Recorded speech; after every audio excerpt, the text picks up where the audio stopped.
എല്ലാവർക്കും നമസ്കാരം. മംഗലശ്ശേരി കിച്ചൺ ട്രഷറിലേക്ക് എല്ലാവർക്കും സ്വാഗതം. ഇന്ന് ഞാനിപ്പോൾ നിങ്ങളിവിടെ കാണിക്കാൻ പോകുന്നത് ഞാൻ ഉണ്ടാക്കുന്നതൊന്നുമല്ല, റെഡിമെയ്ഡായിട്ട് വാങ്ങിച്ചതാണ്. പോപ്കോണാണ്. അതപ്പോൾ ഓവനിൽ വെച്ചിട്ട് എങ്ങനെയാണ് പെട്ടെന്ന് തയ്യാറാക്കി എടുക്കുന്നത് എങ്ങനെയാണെന്നുള്ളത് ഞാൻ നിങ്ങളെ കാണിച്ചു തരാം. ഇതിപ്പോൾ ഇതുപോലെ നമുക്ക് അതിൻ്റെ സീഡ് ഇങ്ങനെ ഒരു പാക്കറ്റിൽ വാങ്ങിക്കാൻ കിട്ടുന്നതാണ്. ഇതിപ്പോൾ ഞാൻ ഉണ്ടാക്കി വെച്ചേക്കുന്നതാണ് കേട്ടോ. അപ്പം നമുക്കതെങ്ങനെയാണ് ഓവനിൽ ഉണ്ടാക്കുന്നതെന്നുള്ളത് ഞാൻ നിങ്ങൾക്ക് കാണിച്ചു തരാം കേട്ടോ. ഇതെല്ലാം അടിപൊളിയായിട്ട് എല്ലാം നല്ല പൊട്ടി നല്ല അടിപൊളിയായിട്ട് കിട്ടും കേട്ടോ. വെറും ഒരു 2 മിനിറ്റ് 40 സെക്കൻഡ് മതി കേട്ടോ. അപ്പോൾ ഇതാണ് ആ പോപ്കോണിൻ്റെ പാക്കറ്റ്. ഇത് അമേരിക്കൻ ഗാർഡൻ്റെ പോപ്കോണാണ്. ഹോട്ട് ആൻഡ് സ്പൈസിയാണ്. പിന്നെ നിങ്ങൾക്ക് ഏത് ഫ്ലേവർ വേണേലും വാങ്ങിക്കാൻ കിട്ടും കേട്ടോ. ഇത് മൈക്രോവേവിനകത്ത് വെച്ച് ഉണ്ടാക്കുന്നതാണ്. അതുപോലെ തന്നെ ഈ പാക്കറ്റിൽ ഒരു 3 ബാഗ്സാണ് ഉണ്ടാകുന്നത്. ഇതിന് ഏകദേശം ഒരു 8 ദിർഹമൊക്കെ വരും. ചിലപ്പോൾ ഇത് ഓഫറിലൊക്കെ വരാറുണ്ട് കേട്ടോ. അപ്പോൾ ലുലുവിൽ നിന്നാണ് ഞാനിത് വാങ്ങിച്ചത്. പിന്നെ എല്ലാ സ്ഥലത്തും കിട്ടുമെന്ന് എനിക്കറിയത്തില്ല. എനിക്കൊന്ന് എല്ലായിടത്തും കിട്ടുമായിരിക്കും. അപ്പോൾ ഇത് ഞാൻ ലുലുവിൽ നിന്ന് വാങ്ങിച്ചതാണ്. അപ്പോൾ ഇതിന് നമുക്കിതൊന്ന് ഓപ്പൺ ചെയ്തിട്ട് ഞാൻ അതിൻ്റെ കവർ കാണിച്ചു തരും. ഇത് ഓൾറെഡി ഇതിനകത്ത് 3 എണ്ണം ഉണ്ടായിരുന്നു. 2 എണ്ണം ഞാൻ ഉണ്ടാക്കിയതാണ്. അപ്പോൾ ഇതുപോലെയാണ് ഇതിൻ്റെ കവർ ഇരിക്കുന്നത്. ഒരു ട്രാൻസ്പെറൻ്റ് ആയിട്ടുള്ള ഒരു കവറിൻ്റെ ഉള്ളിലാണ് ആ ബാഗ് ഉള്ളത്. ഇനി നമുക്ക് ട്രാൻസ്പെറൻ്റ് ആയിട്ടുള്ള ആ കവർ നമുക്ക് റിമൂവ് ചെയ്യാം. അത് കഴിഞ്ഞിട്ട് ഞാൻ തുറന്ന് കാണിച്ചു തരാം കേട്ടോ. അങ്ങനെ പെട്ടെന്ന് നമുക്കങ്ങ് കീറിയെടുക്കാവുന്നതേ ഉള്ളൂ കേട്ടോ. പിന്നെ നമുക്ക് ഓപ്പൺ ചെയ്യുമൊന്നും വേണ്ട. ഇതൊരു പേപ്പറിനകത്താണ് സീഡും പിന്നെ അതിൻ്റെ മസാലകളും എല്ലാം ഉള്ളത്. ഇതുപോലെ ഇതിൻ്റെ ബാക്ക് സൈഡിലെല്ലാം എഴുതിയിട്ടുണ്ട്, എങ്ങനെയാണ് ഉണ്ടാക്കേണ്ട വിധങ്ങളെല്ലാം എഴുതിയിട്ടുണ്ട് കേട്ടോ. ഇതുപോലെയാണ് ഇതിൻ്റെ ഇപ്പുറത്തെ സൈഡ് ഇരിക്കുന്നത്. ഇതുപോലെ നിവർത്തി വേണം നമുക്ക് ഓവനിലേക്ക് വെച്ച് കൊടുക്കാൻ. ഇനി നമുക്ക് ഓവനിലോട്ട് ഇതൊന്ന് വെച്ച് കൊടുക്കാം. ഇതുപോലെ തിരിച്ച് വെക്കണം കേട്ടോ. എഴുത്ത് മേലെ വരുന്ന രീതിയിൽ നമുക്ക് ഓവനിൽ വെച്ച് കൊടുക്കാം. ഇനി നമുക്ക് ഓവൻ അടിച്ചിട്ട് ടൈം സെറ്റ് ചെയ്ത് കൊടുക്കാം. ഒരു 2 മിനിറ്റ് 40 സെക്കൻഡ് മതി കേട്ടോ. കൂടുതൽ വെക്കരുത്. ഒരു 50 സെക്കൻഡൊക്കെ വെക്കുമ്പോഴത്തേനും ഇത് കരിഞ്ഞു പോയിട്ടുണ്ട് ഞാൻ ഉണ്ടാക്കിയപ്പം. അപ്പം കറക്റ്റായിട്ട് 2 മിനിറ്റും ഒരു 40 സെക്കൻഡ് മതി കേട്ടോ. 45 ആയാലും കുഴപ്പമില്ല, പക്ഷെ 50 ആകുമ്പോഴത്തേനും അത് കരിഞ്ഞു പോകുന്നുണ്ട് കേട്ടോ. അപ്പോൾ ഒരു 1.5 മിനിറ്റൊക്കെ ആകുമ്പോഴത്തേനും ഇത് നന്നായിട്ട് പൊട്ടുന്ന സൗണ്ട് നമുക്ക് കേൾക്കാൻ പറ്റും.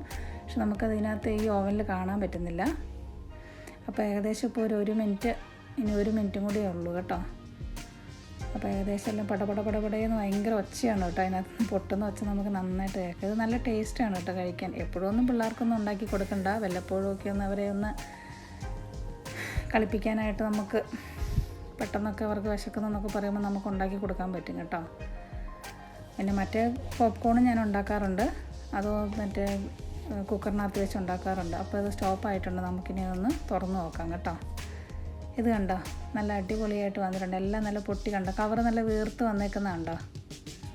ചൂടാണ് കേട്ടോ. അതിൻ്റെ മിഡിലിൽ പിടിക്കരുത്, നല്ല ചൂടാണേ. അപ്പോൾ നമുക്ക് 2 സൈഡിൽ 2 എൻഡിലും പിടിച്ചിട്ട് നമുക്കിതങ്ങോട്ട് എടുക്കാം കേട്ടോ. ഇനിയിപ്പോൾ ഇത് നന്നായിട്ടൊന്ന് ഷെയ്ക്ക് ചെയ്ത് കൊടുക്കണം. കാരണം അതിൻ്റെ മസാലയും അതുപോലെ തന്നെ അതെല്ലാം എടുത്തൊന്ന് പിടിക്കാൻ വേണ്ടിയിട്ടാണ് നമ്മളിത് ഷെയ്ക്ക് ചെയ്ത് കൊടുക്കുന്നത് കേട്ടോ. അവിടെ ഒരു എണ്ണമയം പോലെ കണ്ടോ, അതതിൻ്റെ മസാലയുടെയാണ് കേട്ടോ. അപ്പോൾ നന്നായിട്ട് കുലുക്കി കൊടുക്കണം. അപ്പോൾ എല്ലായിടത്തും കൂടെ അത് മിക്സ് ആയിക്കോളും കേട്ടോ. ഇതിപ്പോൾ ഞാൻ പിന്നെ ഒരു യൂട്യൂബിനകത്ത് ഉണ്ടാക്കുന്നത് കണ്ടു. അതായത് അറബി കൊച്ച് ഒരു പെങ്കൊച്ച് ഉണ്ടാക്കുന്നത് ഞാനിങ്ങനെ കണ്ടപ്പോൾ ഞാൻ ഓർത്ത് ഇത് എങ്ങനെയാണ് പോലെ ഇങ്ങനെ ഉണ്ടാക്കുന്നതെന്ന് ഓർത്ത് അങ്ങനെ ഞാൻ അതിൻ്റെ കവറ് കണ്ടുപിടിച്ച് ഞാൻ ലുലുവിൽ നോക്കിയപ്പോഴാണ് എനിക്കിത് കിട്ടിയത് കേട്ടോ. ഇനി നമുക്കിതൊന്ന് തുറന്ന് നോക്കാം. കണ്ടോ, നല്ല അടിപൊളിയായിട്ട് വന്നിട്ടുണ്ട് കണ്ടോ. അപ്പോൾ ഇത് തുറക്കുമ്പോഴത്തേക്ക് നല്ല സ്മെല്ലാണ് കേട്ടോ. അപ്പോൾ എല്ലാം നല്ല പൊട്ടി കിട്ടും കേട്ടോ. അപ്പോൾ നല്ല വിടർന്നെല്ലാം വരും കേട്ടോ. നല്ല അടിപൊളിയായിട്ട് വരും കണ്ടോ. എല്ലാം നല്ല വിടർന്ന് വന്നിട്ടുണ്ട് കേട്ടോ. ഇനിയിപ്പം നമുക്ക് ഇതൊരു പോപ്കോൺ ഇട്ട് വെക്കുന്ന പിന്നെ പാത്രത്തിലേക്ക് നമുക്ക് ഇട്ട് കൊടുക്കാം. പോപ്കോണിൻ്റെ തന്നെ നമ്മൾ പോപ്കോണൊക്കെ മേടിക്കുമ്പോൾ നമുക്ക് കിട്ടത്തില്ലേ, അതുപോലത്തെ ഉള്ളൊരു കണ്ടോ. ഇതിലേക്ക് നമുക്ക് ഇട്ട് കൊടുക്കാം കേട്ടോ. ഇതൊരു പ്ലാസ്റ്റിക്കിൻ്റെയാണ് കേട്ടോ. ഞാൻ വാങ്ങിച്ചതാണ്. അവൾക്ക് ഭയങ്കര ഇഷ്ടമായതുകൊണ്ട് ഞാനിതിനകത്ത് മറ്റേ സാധാരണ പോപ്കോൺ ഞാൻ ഉണ്ടാക്കിയിട്ട് അവൾക്ക് കൊടുക്കാറുണ്ട്. അപ്പോൾ ഇതിലേക്ക് ഇട്ടിട്ട് ഞാൻ നിങ്ങളെ കാണിച്ചു തരാം കേട്ടോ. ഇതിലേക്ക് ഇപ്പോൾ ഇടുന്നത് ഞാൻ ജസ്റ്റ് ഒന്ന് ഫോട്ടോ എടുക്കാൻ വേണ്ടിയിട്ടാണ് കേട്ടോ ഇതിലേക്ക് ഇടുന്നത്. അപ്പം എല്ലാവരും ഇതൊന്ന് വാങ്ങിച്ചൊന്ന് പറ്റുന്നവരൊക്കെ ഒന്ന് ട്രൈ ചെയ്ത് നോക്കണം. ഇതും മറ്റേതുമായിട്ട് ഒത്തിരി ഡിഫറൻ്റ് ഉണ്ട്. മറ്റേതിനകത്ത് നമ്മൾ മസാലകളൊന്നും ചേർക്കുന്നില്ലല്ലോ. ഇതിനകത്താകുമ്പോൾ ഓട്ടോമാറ്റിക്ക് നമുക്ക് മസാല എല്ലാം കൂടെ മിക്സായിട്ട് വരുന്നതുകൊണ്ട് നല്ലൊരു ടേസ്റ്റാണ് കേട്ടോ. നമ്മളിങ്ങനെ പുറത്തൊക്കെ പോയിട്ട് നമ്മൾ വാങ്ങിച്ച് കഴിക്കുന്ന, തിയേറ്ററിലൊക്കെ പോയി നമ്മൾ വാങ്ങിച്ച് കഴിക്കത്തില്ല, അതുപോലെയൊക്കെയുള്ളൊരു നല്ല ടേസ്റ്റാണ് കേട്ടോ. അപ്പോൾ പറ്റുന്നവരൊക്കെ എന്തായിട്ടും ഇതൊന്ന് ട്രൈ ചെയ്ത് നോക്കണം. ഇനി നമുക്കിതൊന്ന് എല്ലാം ഒന്ന് വെച്ചിട്ടൊന്ന് പിന്നെ ടേസ്റ്റൊക്കെ ഓൾറെഡി എനിക്ക് അറിയാവുന്നതാണ്, എന്നാലും നമുക്കൊന്ന് കഴിച്ച് നോക്കാം. കണ്ടോ, എല്ലാം നല്ല വിടർന്നിരിക്കുന്നത് കണ്ടോ, എല്ലാം നല്ല പൊട്ടി വരും കേട്ടോ. അപ്പോൾ ഞാൻ ആദ്യം വിചാരിച്ചതൊന്നും ശരിയാവത്തില്ലെന്ന് ഓർത്തേ, പക്ഷെ അത് വെച്ച് നമ്മൾ കറക്റ്റായിട്ട് ചെയ്തപ്പോഴത്തേനും നല്ല അടിപൊളിയായിട്ട് വന്നു കേട്ടോ. അപ്പോൾ നിങ്ങളെല്ലാവരും ഇതൊന്ന് ട്രൈ ചെയ്ത് നോക്കുക. അപ്പോൾ ഇഷ്ടപ്പെടുവാണെങ്കിൽ എൻ്റെ ചാനലൊന്ന് ലൈക്ക് ചെയ്യുക, ഷെയർ ചെയ്യുക, സബ്സ്ക്രൈബ് ചെയ്യുക. അതുപോലെ തന്നെ വേറൊരു ഐറ്റവുമായിട്ട് എത്രയും പെട്ടെന്ന് ഞാൻ വരുന്നതായിരിക്കും. താങ്ക്